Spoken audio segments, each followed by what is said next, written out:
ये एक ऐसी दिव्य कथा है जो ना प्राणी की है ना मनुष्य की, जिसे याद करना ही मोक्ष का मार्ग खोल देता है। आइए उस दिव्य बालक की गाथा आरंभ करते हैं। कहानी की शुरुआत इसी घने जंगल से शुरू होती है। ओम नमः शिवाय। ओम नमः शिवाय।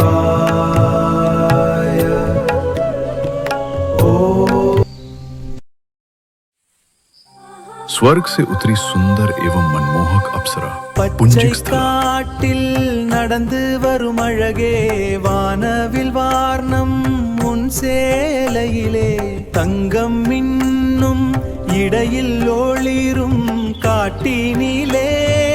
अपनी अद्भुत माया के साथ एक दिन ऋषि मुनि के आश्रम में आ पहुंची।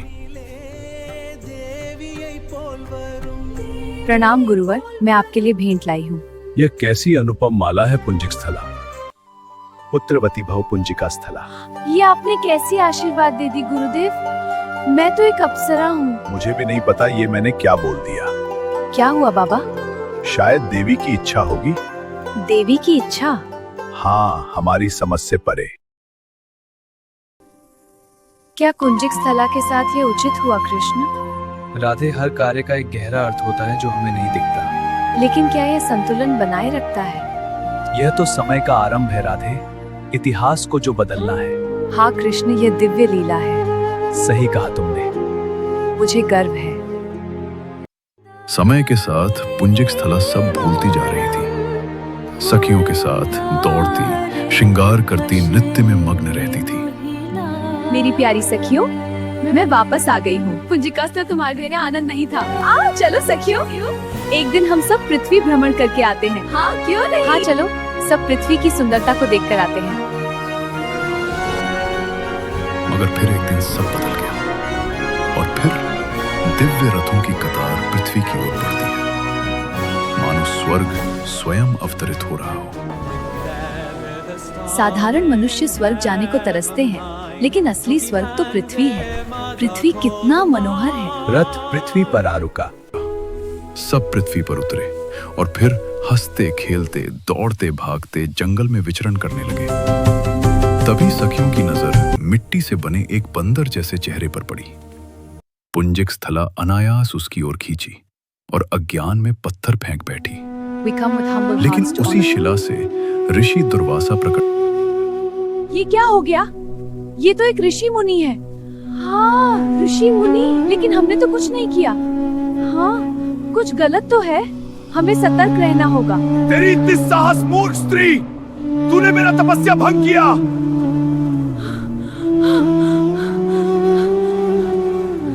क्षमा कर दे ऋषिवर, मैंने मिट्टी में बंदर का मुख की परछाई देखी इसलिए पत्थर फेंकी।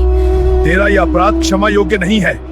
तू बंदर से प्रेम करेगी और पत्थर हो जाएगी। इस मिट्टी में नहीं, तेरे मन में है वानरी, तेरी मन की चंचलता में है। महर्षि कृपया क्षमा कर किया है। श्राप है तुझे, जा वानरी योनि में। अगले जन्म में वो वानरों की पुत्री बनी, जिसका नाम था अंजना। शांति। अंजना दिन रात तपस्या में लीन रही, क्योंकि उसके हृदय में पुत्र प्राप्ति की गहरी आकांक्षा थी। उधर अयोध्या में राजा दशरथ उद्रेष्टि यज्ञ करा रहे थे। उसी यज्ञ से दिव्य खीर प्रकट हुई। यज्ञ से निकली दिव्य खीर का एक अंश हवा संग उड़ा और सीधा तपस्या में लीन अंजना माता के पास आ पहुंचा। शायद ये महादेव की कृपा होगी, इसे पी लेना ही उचित होगा। और ठीक उसी क्षण वहां महादेव प्रकट होते हैं। उठो अंजना, मैं आ गया हूं। तुमने जो अभी खीर खाया वो मेरी ही कृपा थी। वायुदेव के द्वारा दशरथ के पुत्रेष्टि यज्ञ से तुम्हें पुत्र प्राप्ति हेतु दिया गया यह वरदान है। प्रणाम देवी, मुझे अत्यंत प्रसन्नता है कि मैं इस लीला का आधार बना। अंजना के भीतर से दिव्य तेज प्रकट हुआ और एक अद्भुत बालक का जन्म हुआ, अत्यंत बलशाली, जिसकी गति हवा से भी तेज और पंजों में करोड़ों हाथियों जितनी शक्ति थी। ऐसा दिव्य बालक जन्मा जो युगों को संभालने आया था। समय के साथ हनुमान बड़ा हुआ और साथ ही अधिक शरारती और नटखट बन गया। समय के साथ हनुमान बड़ा हुआ और साथ ही अधिक शरारती और नटखट बन गया। मारुति, आम तो बहुत स्वादिष्ट है। आम तो स्वादिष्ट है, लेकिन मेरा अभी पेट नहीं भरा। मुझे और खाना है। मुझे तो सूरज की तरह बड़ा, रसीला और खूबसूरत आम चाहिए। अरे बुद्धू, वो सूर्य देव है, उसे कैसे तुम खा सकते हो? वो तो बहुत बड़ा है। अब मैं जा रहा हूँ सूर्य को खाने। और फिर हनुमान उड़ते हुए सूर्य को निकल पड़े। रुको रुको हनुमान। वो हवा को चीरता हुआ वेग से उड़ चला। उधर सूर्य ग्रहण के समय राहु भी सूर्य को निकलने पड़ रहा था। तभी राहु का सामना सीधे हनुमान से हो गया। बालक, तुम यहाँ क्या कर रहे हो? यहाँ से चले जाओ।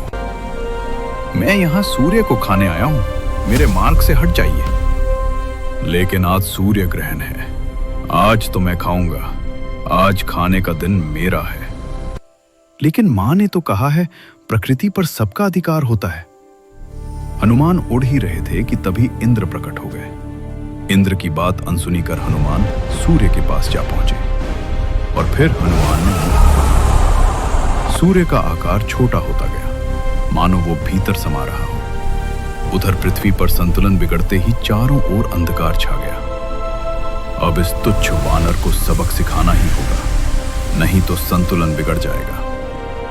और तभी पल भर में सब उलट गया। इंद्र का वज्र उठा और सीधे हनुमान के सीने पर जा लगा। यदि आप इस कथा के आगे के रहस्यों को जानना चाहते हैं तो चैनल से जुड़े रहिए।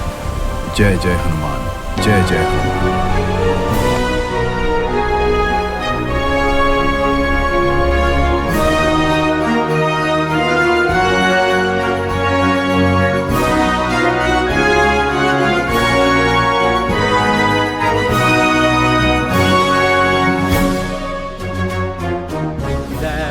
The star in heaven nine, Tunky Pande, mother called the mine.